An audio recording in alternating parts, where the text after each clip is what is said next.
So whilst we were on holiday, we went to see the Suicide Squad movie, and I thought I would let you guys know what I thought of it. Now, there's been a lot of hate. It only got 26 on a Rotten Tomatoes score from the critics, so there was quite a lot of negativity floating about when I went to see it, and as I said before, I had quite low expectations because I didn't want to let myself get excited about it, because the Suicide Squad is one of my favourite things about all comics. Actually, I love them. I think they've been just amazing, and so I'm quite protective of them, naturally. I love the animated movie versions. I like them when they feature in the Arkham games, but I was nervous. I had no need to be. I loved it. I don't get why everyone hates on it.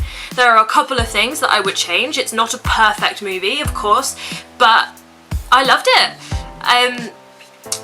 Deadshot, who I was most apprehensive about, was absolutely fantastic. I was really nervous that Will Smith would be Will Smith and not commit to the character in the way that the guy from Arrow did, and really become Floyd. I thought he would be like Will Smith's version of Floyd, and so it would be more sort of action hero-y type character, but he wasn't. He was amazing, and he did wear his eyepiece and he did wear the mask, and they made it quite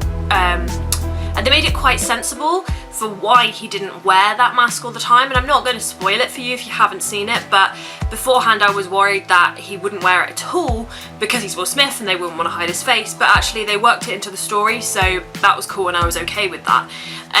But my god, he was so good. I think he'd lost a lot of weight for the film as well. Like, he looked quite skinny in the face. Like, he's still hench, don't get me wrong, but he didn't look as Will Smithy as he normally does, I guess. But he had Floyd's dry, sarcastic wit in there.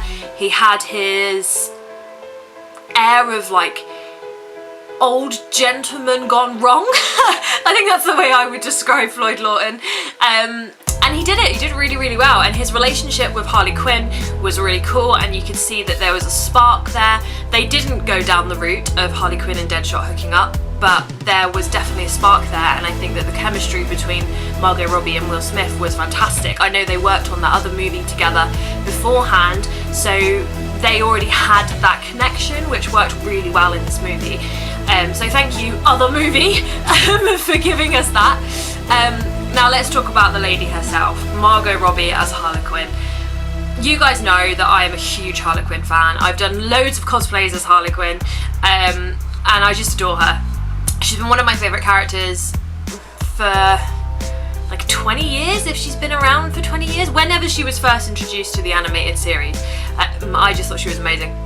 Arlene Sorkin's voice that she did in the animated series just hooked me straight away, and I've tried so many times to do impressions of that Harley and failed every time. I think I can say batter up B-Man. I did it in one of my previous videos, but it sucks.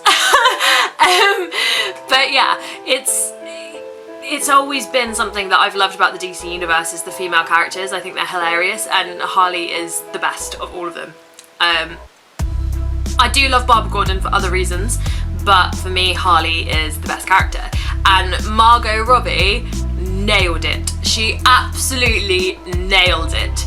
I'd been a bit nervous because I didn't like what they did with the costume, but there was a moment in the film, and spoiler alert, they did show us the original Jester suit that Harley wore, together with Joker in his black tuxedo in that classic pose from Alex Ross's comic book cover for Harley Quinn, and that was like, I freaked out at that moment, like literally freaked out. I squealed. Adam looked at me like, "You're embarrassing me, woman." But it was so cool to see that. And there was another moment where she got the Jester suit out of her chest, so that was really nice. But I didn't like her overall costume for this film, and seeing all the images going into it made me a little bit nervous, but actually her characterization of Harley made that not matter, because it didn't matter what she was wearing, she was Harley Quinn. Her voice was amazing. She didn't exactly mimic the comic voice, but you could see that she took aspects of it and really made that character her own, while still honouring the character that we know and love. And she was really funny as well. And when she was playing Harleen, before she became Harley, you could see like that crazy bubbling under the surface, and it was just brilliant, and I love it. I love pre-Harley Quinn Harley as well, and I loved it in Arkham Origins. I think it was Arkham Origins where we see her as Harleen. That was a great moment for me. So to see her in the movie as well like that was really cool. El Diablo was brilliant. He was really fleshed out, slightly different to the comic origins. So in the comic origins, he's given those powers, and in this one, he was born with it. But it didn't matter. They made it really work, and he was really fleshed out and interesting. And I'm putting this out there. Spoiler again. Still watching? Okay, fine. So I'm putting this out there. He's not dead. We didn't see his body. He's a fire demon, you know, he went in an explosion. There's no way he's dead. Adam was like, yeah, he's dead. He's not dead. I'm calling it. I mean, I will take the backlash if he is, but he's not dead. They wouldn't have spent that much time fleshing him out if they were gonna kill him. So yeah, I don't think he's dead.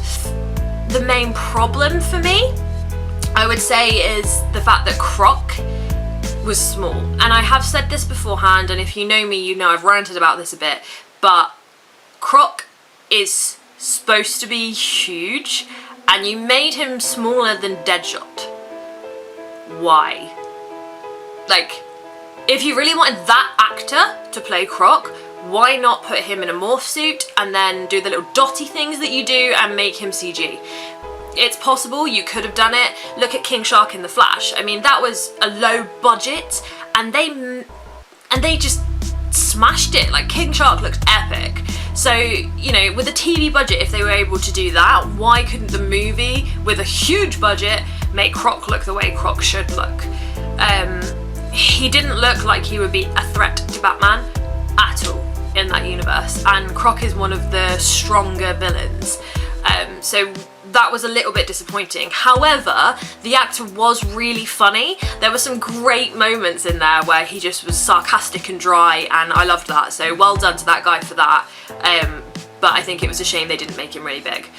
The Slipknot thing didn't bother me because, like, I don't really care about that character. He's cool, but it didn't bother me. I won't go into detail because I don't want to spoil it for you.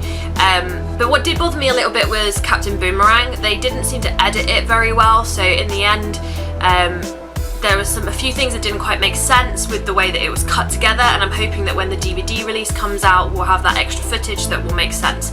Jai Courtney, however, is a great Captain Boomerang. He's really funny, and I think he was underused quite a lot, so I'm hoping we'll see more of him moving forward. Part of me really wishes that they would amalgamate these two universes with their the DCU and then also the TV universe, because I really want to see Wentworth Miller as Captain Gold with Jai Courtney's Captain Boomerang. I think they would be so funny together, and it's a real big shame that we're never going to see that happen. Speaking of the TV universe, you guys know that I really love The Flash, and I love Grant Gustin as Barry.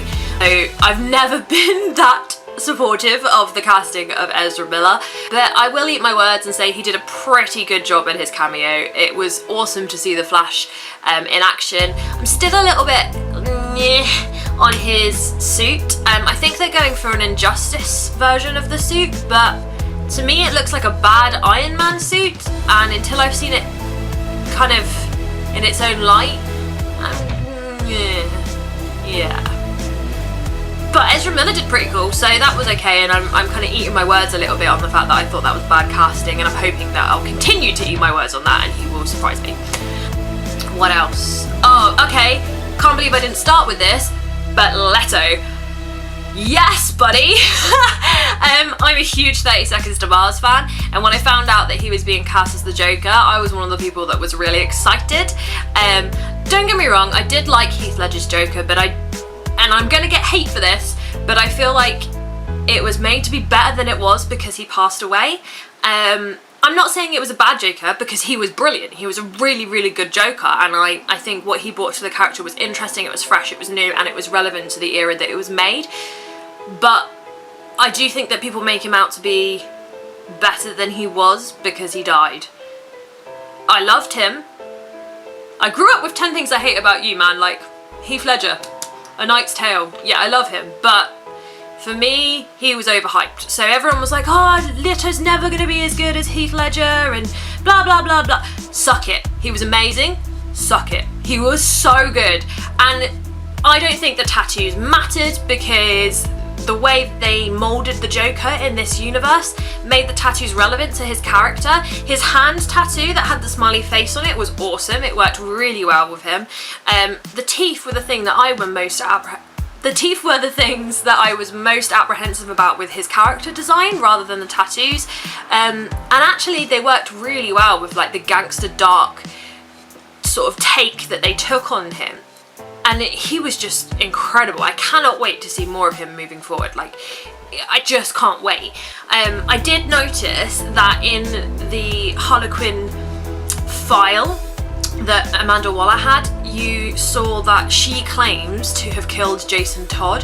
So I think if they use the Death in the Family storyline in Batman, that is going to be slightly different. So we're not going to see Joker kills Robin, but we might see Harley kills Robin, and then we might see Joker manipulating her, well, not manipulating her, but twisting her into doing that or suggesting that she should do that. So it'll be really interesting to see those two together in that way, because the moments of them in this story were for me the best moments, and so to see them in a more Joker Harley Quinn centric movie is going to be fangirl super service. I can't wait for that. What else? Oh, Batman's cameos were great. Batman in Deadshot was really good, and everything that he did was awesome. It was really cool to see him. The little cameo at the mid-credit scene was great. Amanda Waller, she was great. Viola Davis, thumbs up, man. That is who Amanda Waller is. You were great. Adam was a little bit like, why is she doing that? What's going on? She's like a stone cold bitch. Yeah, that is Amanda Waller. She is a villain, really, and she may not see herself as one, but she's kind of like Lex Luthor in that way. Like Lex, although he's a villain, apart from New 52 Lex, you know, he sees himself on the right side of history, and so does Amanda Waller. Like, everything she does, she thinks she's doing it for the greater good, even though she's as cold as ice. Like, she's colder than Dr. Freeze, but in a I think I'm doing good way, if that makes any sense. Overall, I would give this movie 8.5 out of 10. Like I said, it wasn't perfect. If they had Croc a bit bigger, I probably would have forgiven all of the other little faults with it and given it 10 out of 10. But for me, that was just a big no-no. But I'm going to go and see it again at the cinema before it leaves, and I'm going to get the extended edition on Blu-ray, and I'm going to get every single piece of merchandise that I can find, because I loved it, and I don't care what all the haters say, and I don't care if you're going to whinge at me for liking it, because I loved it. And I'm probably even going to write a review and put it on Rotten Tomatoes, just so that there is a bit more positivity about it. If you want to know more about my opinions on this, please check out my blog. I have started a blog on the Phoenix Remix, which I will put a link to below. I will now be doing a weekly blog on there that talks about some of the videos I do and a little bit extra. So if you enjoy what we've been discussing today, please head over and have a look at that. The blog belongs to my friend Holly, who is an amazing writer, and she writes about a huge variety of different things. So it's really cool, and I really suggest you go over and check it out. Not just my articles, but all of the ones that she's written as well. Thanks for watching, guys. Don't forget, there is a competition running at the moment, so I will post another link for that one in the description, and I will see you all very soon. Bye!